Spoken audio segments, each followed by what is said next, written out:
Timer బాంబులు పెట్టి చిన్నపాటి పేలుడు పదార్థాలు సృష్టించింది. ఇప్పుడు వీళ్ళు దాని అప్డేటెడ్ టెక్నాలజీ అతిపెద్దదైనటువంటి పేలుడు పదార్థాలు వీళ్ళు తయారు చేస్తుంది.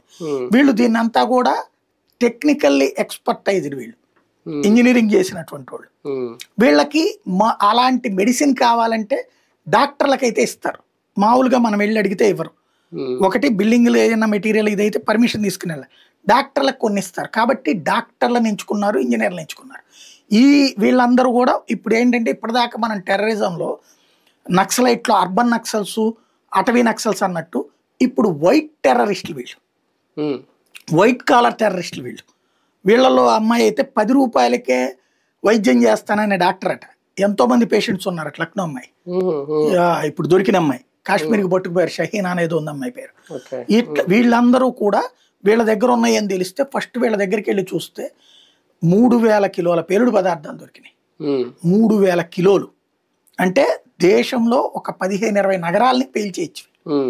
అంత పెద్ద ప్రిపరేషన్. అయితే వీళ్ళని ఇన్వెస్టిగేషన్లో తేలింది ఏంటంటే వీళ్ళకి ఆర్డర్లు ఇచ్చేవాళ్ళు కాశ్మీరీ గ్రూప్స్ అట. వాళ్ళు వెయిట్ చేయమన్నారట, అందుకు ఆగారు. లేకపోతే ఈ పాటికే పేలుడు జరుగుండే. వీళ్ళని ఆ కాశ్మీరీ గ్యాంగులు నడిపించేది పాకిస్తాన్ వాళ్ళు. అది జైషే మహమ్మదా లేకపోతే ISI